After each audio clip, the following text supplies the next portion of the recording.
Hey, Adam Culbertson here. Before we begin, we got a promo from another independent podcast, so when you finish this episode, make sure you go and check them out. What would you do if I told you that the world is not what it seems? You're telling me that potato salad is the key to other worlds? Ha! It's not even the best side dish. And people are not who they appear to be. I don't know that we can trust Master Boucher. Well, I know for damn sure we can't trust Charles Edward Cheese. My name's not Mike. Where puns run rampant through the streets. The Global Adventurers Guild Master Enterprises will not stand for this. Well, it's gag me for short, so I'm pretty sure they take everything on their knees, don't they? And it's hard to tell who the real monsters are. Well, yeah, it's a mimic. But I'm Francis the Lion. Three heroes. You have my sword. You have my kazoo. Oh god, my hip.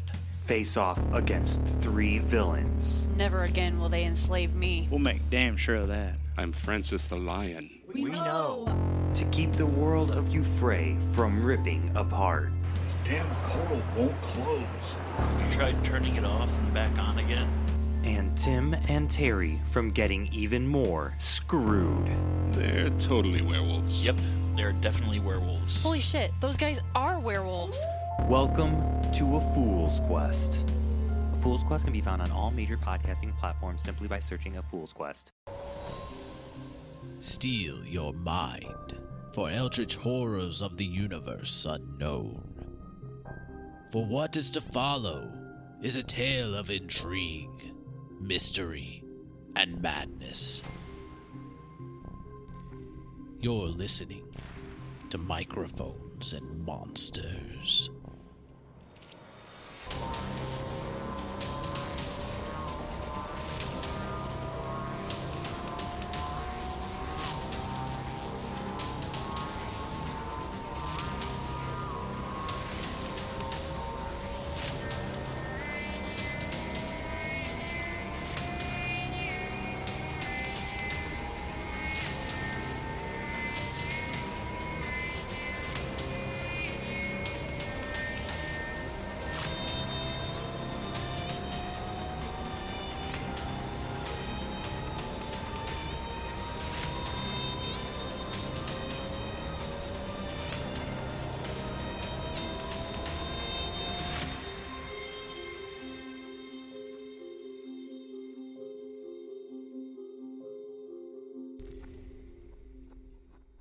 So back to Julian, you go in the lab, you're passing by Aleister. I'm guessing Aleister's staying back. Yeah. Okay. Like fur all raised up. Like. And are you just going into the lab? Yeah. No, the fact that there's experimentation going on, I need to make sure that some poor fool isn't trying to attempt the same shit I was doing or something akin to that. Okay. Which yeah, like you see the same thing Aleister saw.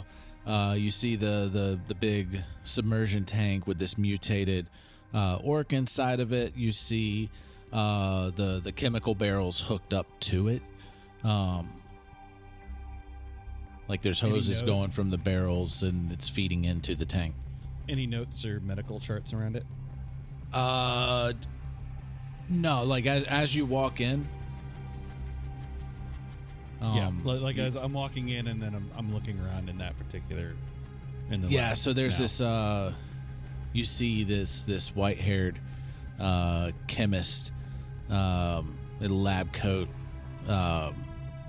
Like you see him from behind, and it looks like he's like mixing some things together.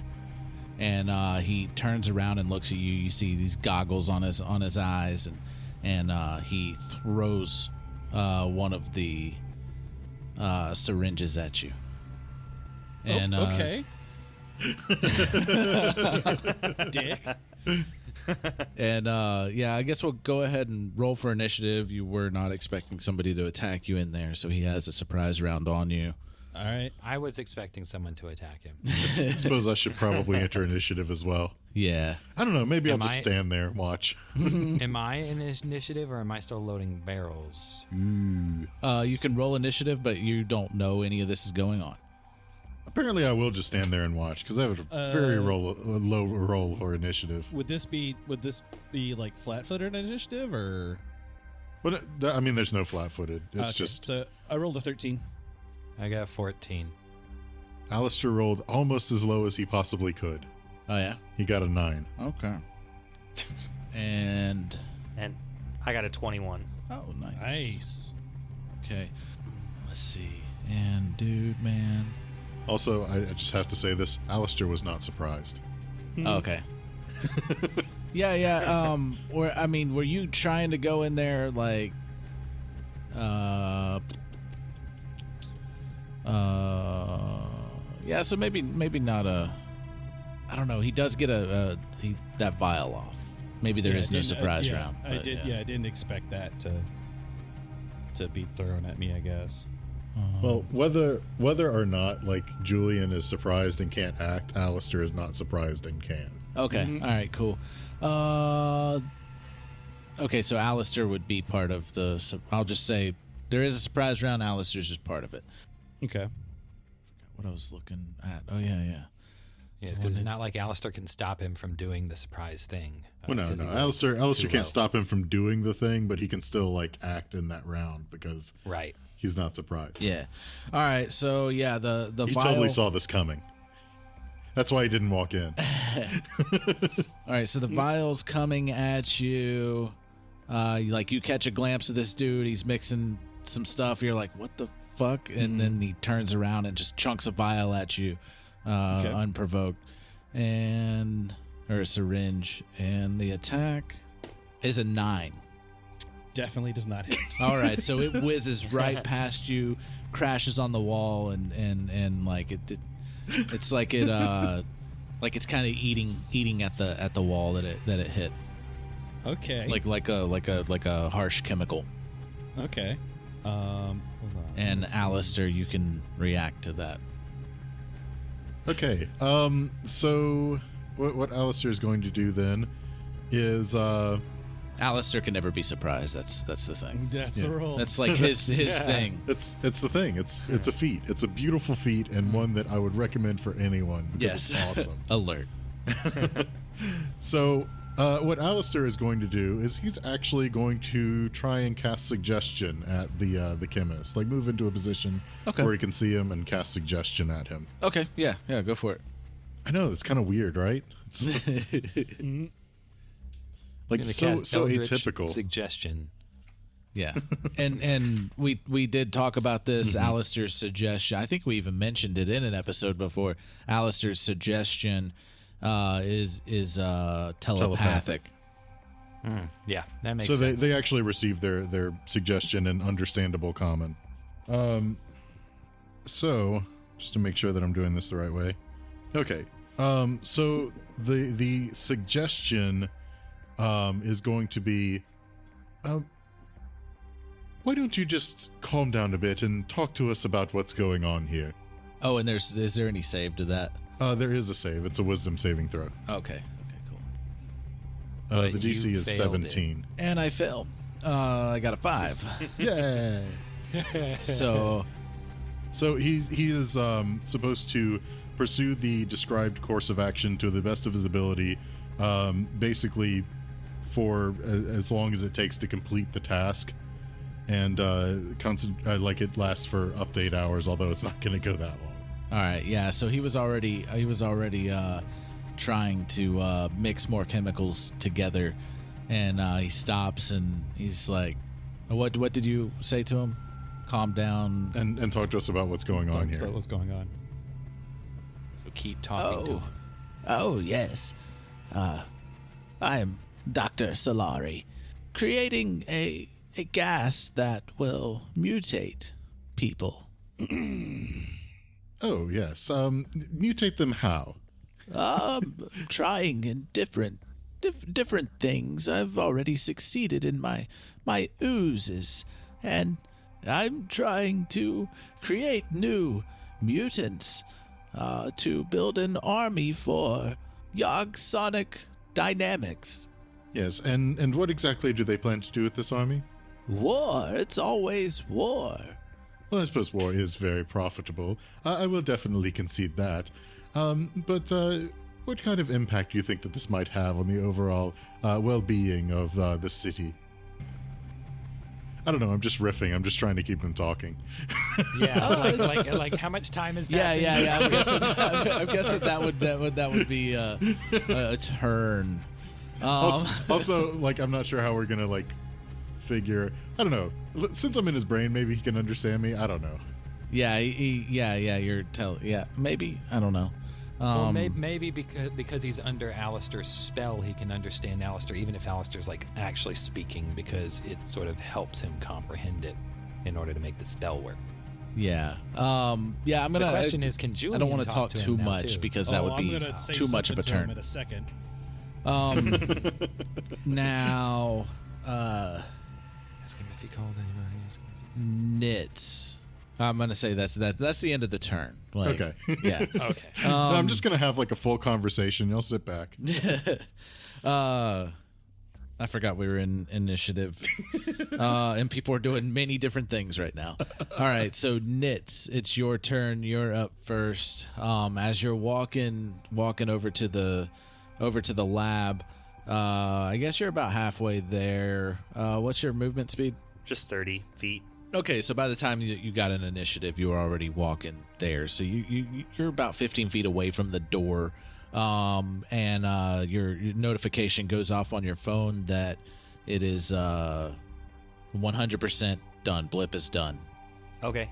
I am not in a hurry. I did hear the syringe shatter, but I just think that these are new people and they're probably breaking lab gear for whatever reason. Yeah. I don't know their life. And nobody said so anything over comms. Yeah. Nope. Yeah, nobody said anything at all. So I'm actually going to stop where I am and then set Blip to cue him up to launch that EMP if I need to trigger it, and put the big red button on the smartphone screen in case I need to trigger him to do that. Okay. And so that will probably be my turn. All right. And as soon as you get done with that, you hear banging and like rattling of those double doors. It sounds like somebody's on the other side of it, and they're trying to get through, but they are unsuccessful. Okay, do I have time to shout into the lab that we have company? And just shout in there like, hey, we've got company. Yeah, and Victor would hear you too. Yeah, so Victor would start setting out the nice china. And, I'm unprepared. What am I gonna cook? You should have got that cooking spot. Julian, I need to borrow your tater tot button. I don't know that he sides. has a tater tot button. You hid it from everybody. Yeah, but he can guess. Yeah. Although I guess that means you won't go hungry, which is nice. All right, so Victor, you hear Nit say that, and it's your turn. Okay. Well, I will. And you definitely we- hear the shaking of the door and like banging on the door where they're trying to get through the door. Yeah, those so double doors. I don't know how many more barrels I've had the opportunity to get inside this truck at this point. I'll say in that time period, you had already grabbed another barrel. You were halfway to the truck. You have barrel in hand. Like you're maybe like 10 feet away from the truck. Okay, I would probably just put the barrel in the truck. Okay. And close the back of the truck so we can leave. Okay. All right. So that's going to then- be a whole action. Yeah. To do that. And then so you got 14 barrels. Okay, we got 14 barrels, which is pretty good. That's fraction of each of us. And then I'd be like, I got the barrels in the. Nope, I'm not folk right now. It's very confusing. I've got the barrels loaded up. We're ready to go. You know, should I get in the should I get in the driver's side? Everyone get in the truck. I don't know. There's a guy. I mean, they haven't told me they're fighting a guy. You're right. We haven't. Yeah. And I guess that's my turn. I would make my way, like I'd do the action of getting the barrel in there and travel that distance, and then I'd start heading towards the driver's side of the truck, I assume. All right. No. I'd stay there, and then sort of I'd stay near the back of the truck. And how long is a truck? How many feet long is the truck? Because I know it's going to take longer for other people to get to the truck than me, so if I just get in the truck, I'll just be waiting there. How long is an 18-wheeler? 40 feet? 30 feet? There's one in here, so 6 feet. Guessing isn't going to make me know the answer. 18-wheeler. It's got a lot of really little wheels. 18-wheeler of holding. Exactly. Where are fucking vehicles? I don't know. That's 3.5 barrels apiece, though. So that's what, 70,000 apiece. If we can get all these barrels out. Yeah, there's that part. And save your van. Apparently, this guy told security. So. Oh, we won't have to worry about him much longer. I know. The security might be a little bit more formidable than the scientist. Sounds like somebody doesn't want to talk. Well, we're done talking. Also, in a second, I want to know how far away, how far away the door that we blocked off is from the truck, and whether it's in the way of all the other stuff and things like that. I mean, how much movement do you have left? You used up, 10 feet? 10 feet? I've got 45 feet of movement. You have left. enough to get to the front, to the driver's side door. Okay, so the truck's about 40 feet long, give or take. Sounds about right. Sounds okay. right. Okay. I for right now, oh shoot, I closed it. For right now, I'm gonna sort of I said that, I was asking, I think we should get in the truck? Should I get in the driver's side? And I'm just sort of waiting there. How far am I from the doors that are getting banged on?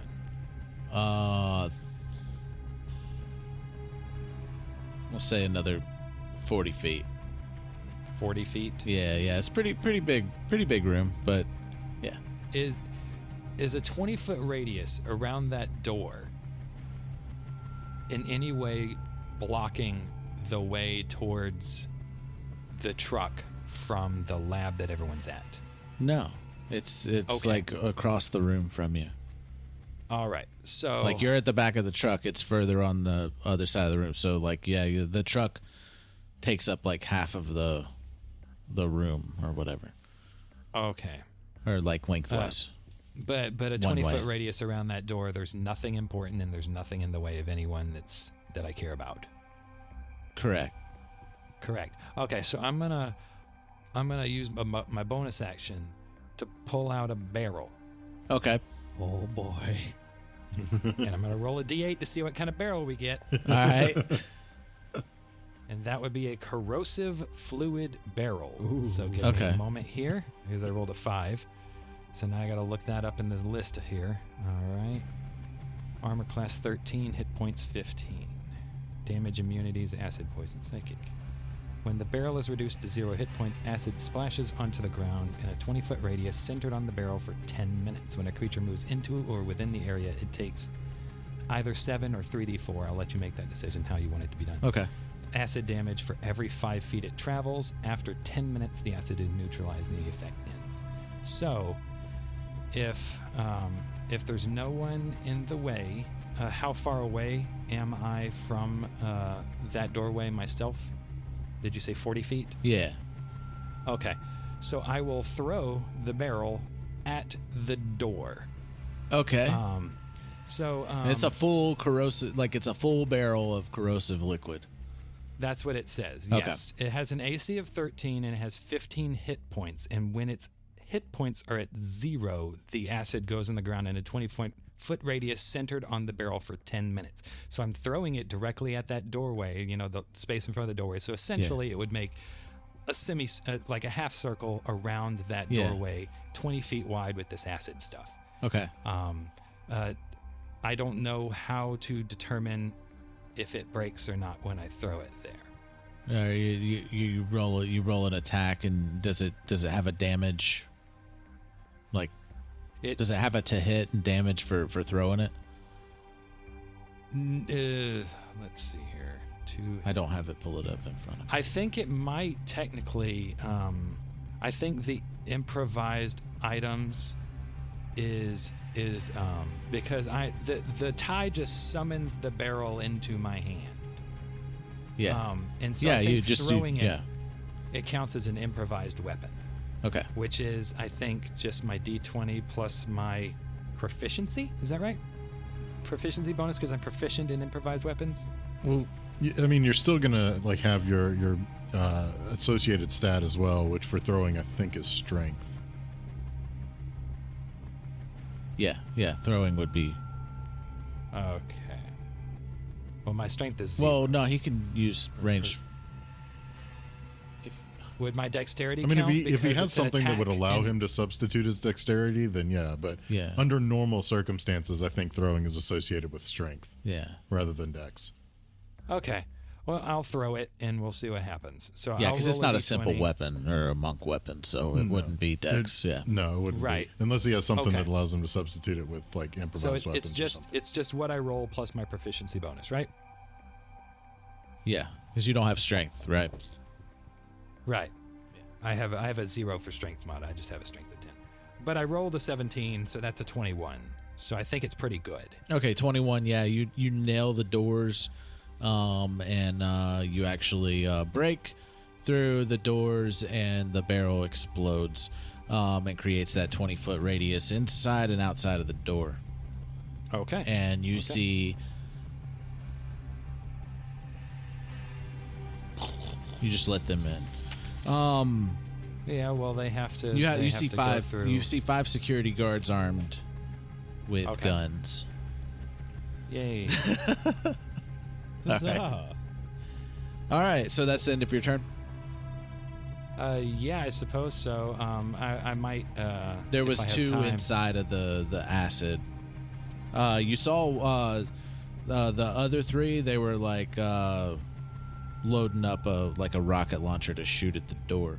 Okay. Well, anyone who goes through the door has to take. You want to do the 3d4 or do you want to do the flat 7? Because it just says 7 and it says parentheses 3d4. Yeah, I do the average dice. damage. Okay. So any of them that travel for every 5 feet they go through that acid, they take 7 damage, and so they would end up taking 28 damage by the time they got to the edge of the acid because it's 20 feet radius. I didn't think the door would break down, and so because they were banging on it, so all I did was throw a barrel at it. But if I was just assuming the half circle on our side of the door. I didn't know acid sprayed down the hallway too. That's fantastic. Well, he did mention in and out of the. Yeah, the it door. went in and out of the door. Got so it. the radius Okay, is cool. on that. Yeah. Well, All right. You keep track of the damage there. I did the best I can. He's And then, told you everything you need to know. You Yeah. do the damage. Yeah. Yeah, but then Victor would be like, no, they're here. I might have slowed them down, but they're coming right now, guys. All right. Except he would have said might that. have slowed them down, might have sped them up. Who's to say? Yeah, but he would have said that not like that because I'm not a crypt folk right now. Right. I keep forgetting. All right, and we are at Julian. Okay. You heard that come over the radio. Okay. And Aleister was talking to the chemist telepathically, and he's just letting you know all the information. So, All the so things. did he say that, or did Aleister say all that information? No, Aleister's telepathically communicating with him, and you're just hearing this dude. Like, Aleister's just sitting there just staring at him. Like, he just walked in, and he's just staring at him, and the chemist is all like, yeah, I work for this company, and I'm doing this stuff. And he's just giving you his life story. Like, from your perspective, that's got to be weird. Dude just throws a flask at you and then just starts talking about his life. Yeah, and So Aleister's just like monologuing? looking at Are we him, licking his monologuing? paw. So, this is what I'm going to do. I'm going to look at Aleister and basically say under a soft, tone, say under my breath, it's like, you can't have another one of me. And as soon as I say me, I'm going to activate Blitz and then dash over there as a bonus action. So All I can say is if cats could shrug, Aleister would totally shrug. Well, right. So I'm kind of next to you, so you'll see like an electric discharge. So I imagine like your fur would be poofing out right now. Basically, what you'll do. If cats could shake their fist, he would be shaking his Yes. fist at you right now. with his hair standing on end. I'm going to dash over there and then basically pop out right in front of him, and then I'm going to raise my stun baton, and I am just going to beat the ever living piss out of him. Okay. So let's do this first. I'll do the blitz damage first. Told you we needed to leave. Well, that's before I found a monster. Oh. So the blitz damage is going to be 2d8. That's 9 lightning damage on him. And what was the hit to hit? It's not. It's okay. automatic. So blitz okay, cool, basically, cool. if I move more than 10 feet and then I'm at the person, they take the thunder damage discharge. Okay. Cool. All right, and so there's that, and now I'm going to do the attack. And how you said it was 8 damage? 9. 9. Okay. Also, just Okay. one small clarification: the spell is going to end. That's fine. Oh, okay. But no. I'm not saying don't do it by any means. I'm not saying don't do it. I'm just clarifying for Adam's purposes. Okay. Then I will. So if I do, And that does shock damage or lightning? Lightning damage. Lightning, okay. Okay, and then I'm going to hit him with my stun baton twice because I can extra attack at level 5. All right. And is that also lightning damage, or is it like bludgeoning? This is going to be lightning damage, and there's a special effect that if his hit points drop to 0, he's unconscious. Okay. So I actually have never done multi-attack. Do I roll them together, or I roll one and then do damage and then roll the second one? Each one has their own attack rolls. Okay, so I'm going to do the first one. The first one is a 17 plus 9 is 26. That hits. The second one is a 9 plus 9, which is an 18. That also hits. Okay. It is going to be 2d8 lightning damage plus 9. Is it not? Hold on. When you attack with a weapon, you can use your intelligence modifier. Okay, so it'd be 5. Okay. So that sounds a bit more right. Yeah, a 2 and a 6. So that would be a 7 and an 11. So 18 lightning damage. God damn. You're hitting like Aleister now. Yes. Very upset by those words. I just dash over there. He takes the discharge from the lightning of the suit, just like just appearing over there, and then I just raise the stun baton and I just crack down on him twice. All right. And what's the? Oh, that was the 27 or the 18 was total between the two. Total damage. Okay. Yeah. All right. Cool. All right. Yeah. He is. Does not knock him unconscious. It's fine. I'm gonna keep going. Okay. Oh my gosh. We have to leave. No. All right. Got a rocket launcher. Stodge. The truck can't dodge. Now, Nitz, you do know that the rocket launcher would be affected by the EMP. Hint. Just throwing that out there. And Aleister is up. So I think I have probably done enough with this chemist. I am not about to get left behind, so I'm going to go ahead and move toward the truck. Okay. As I'm moving toward the truck, can I actually see the actual doorway, like where Victor said that the people are coming through? Yes. You can see it. And about how far away is that from me? So how much is your movement? 40. 40. So you get. I'm gonna say it takes you about 15 feet to get out of the lab, and then you have an additional 15 feet to move towards the truck, which you're coming at it from more like a diagonal, where those doors are right behind the truck. So you're coming out and you're 15, and you're about I don't need anything crazy specific, and actually looking at what I was wanting to do, it's kind of inconsequential. 20-ish feet, like diagonally from where you are, and you're making a straight line for the truck. Cool.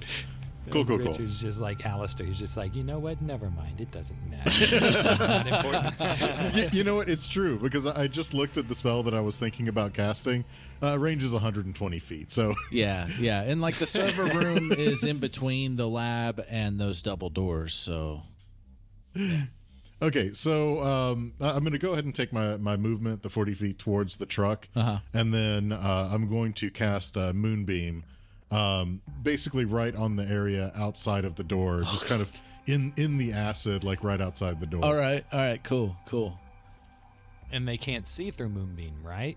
No, they can see through it. I mean, it's just light. Oh, okay. I thought it was like a column of light you couldn't see through. I remember very, specifically very that we couldn't see light. through it in the house, in the hallway, because we could not see Aleister. Yeah, they couldn't see through it I thought the before. reason you couldn't see Aleister is because he was around the corner. I don't know. I thought it was because it was a giant column of light. That's what I thought. I don't know. Well, I defer to the DM on this. Yeah, I'm going to say they can't see through it. We'll say that. Just because that's how I imagined it before when we were doing it, so we'll stick with that. Okay. Cool. And just for the purposes of saying, then it ends up being, let me just double check my math there, it ends up being 5d10 damage, which there is a save, Constitution save for half damage. What's the save? The DC is 17. 17. If you want, I can go ahead and roll the damage number. I think that's how we were handling before. Yeah, go ahead and roll the damage, and we'll get that. I'll write it down so if it applies later. Yeah, because you put it down in front of the doorway, not inside the doorway, right? Yeah. Yeah, just outside of the doorway. So like as they come out of the door, they're going to go into it. Okay. I think between that and the acid, not many of those guys will make it through the door. So it's going to end up being 26 damage for full, 13 for half. And it is radiant damage, if that matters. How long does that last? Concentration up to, I think, a minute. All right, cool. Perfect. Yeah. So you place that, and you're on your way towards the truck. Let's see here. And yeah, concentration up to a minute. All right, so the chemist, he's gonna, after you just beating the shit out of him with a stun baton. After you beating the shit out of him with a stun baton, he pulls a like a stem out of his lab coat, and he jams it into his neck, and it like squirts into his neck. Mm-hmm. And you see where his face is like kind of like singed and bloody from you beating him in the face. It starts to heal up, and he finishes mixing those chemicals. Would I be able to do an opportunity attack as he's mixing chemicals in front of me? Well, it's like part of his attack. Okay. Is the mixing, and he hits you with 2 vials, and the the chemicals combine. Okay. It makes a pretty volcano. Second place at the science fair. Yeah, give me a Constitution saving throw. Okay. I rolled a 10, and I'm going to use my Cardic Inspiration on it. Okay. So that would make that 20. And I'll even go further, and I'll add a Flash of Genius as well to make it 25. Okay, so you, you're successful, and you end up only taking 7 acid damage from the chemical combination. Okay. You can only react once, correct? Like you couldn't do multiple reactions? You only get one reaction. Yeah, you only turn. get one reaction per turn. Yeah. Gotcha. Okay, cool. And he is going to hit you with 2 more syringes, like what he threw at you before. Okay. So he's gonna hit me twice. Yes. Well, 3 times total with his This multi-attack. crazy old guy. He's a little bit more formidable than he looked like. And he drops both of the syringes before they hit you.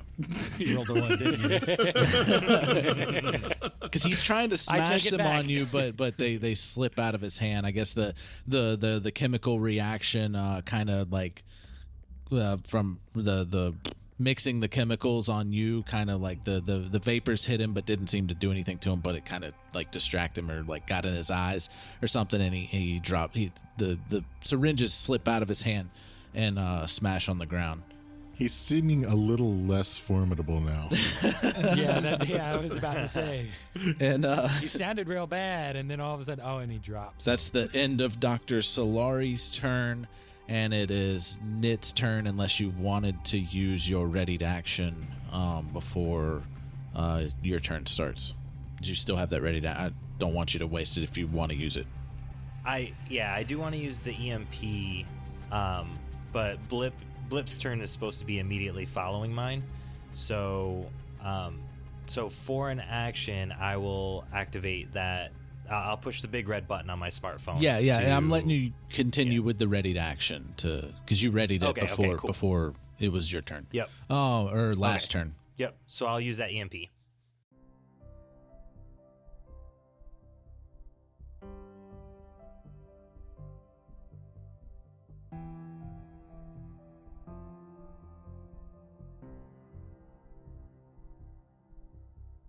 Hey everybody, it's Steven. So I was doing some reflecting after listening to this episode. When I signed on to the podcast, to play some D&D with some spooky, Cthulhu mythos, Lovecraftian stuff that I'd never encountered before, I did not anticipate that later in the campaign we would be fighting mad scientist mixing chemicals, security guards armed with a rocket launcher, and that my character would be wearing a big red Donkey Kong tie and throwing acid barrels at things.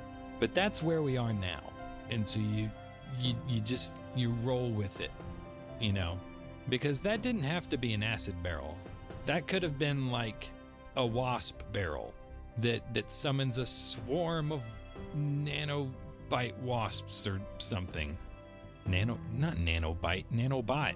That makes way more sense. I got lucky. Or I didn't get lucky because the door is gone, but I got lucky that it was a useful thing and that Richard has magic spells. So we'll see what happens next time, because the fight's not over yet. This is just part of it. The rest of the fight wasn't in the episode I did the outro on. Anyway, make sure to visit microphonesandmonsters.com. It's got all the links that we have. So you can not only see our fancy own website, you can click all the things to go to our Twitter or our TikTok. You can come and visit us in Discord and talk with us there. You can sign up for our Patreon and support the show so we can keep making more episodes and do more stuff. And that's about all I got today. Music in this episode is written and produced by Marco Mazzei from Fallen Highway Studios, with additional music by Dark Fantasy Studio. I hope you guys have a wonderful rest of your day, and thank you for listening to Microphones and Monsters. Bye.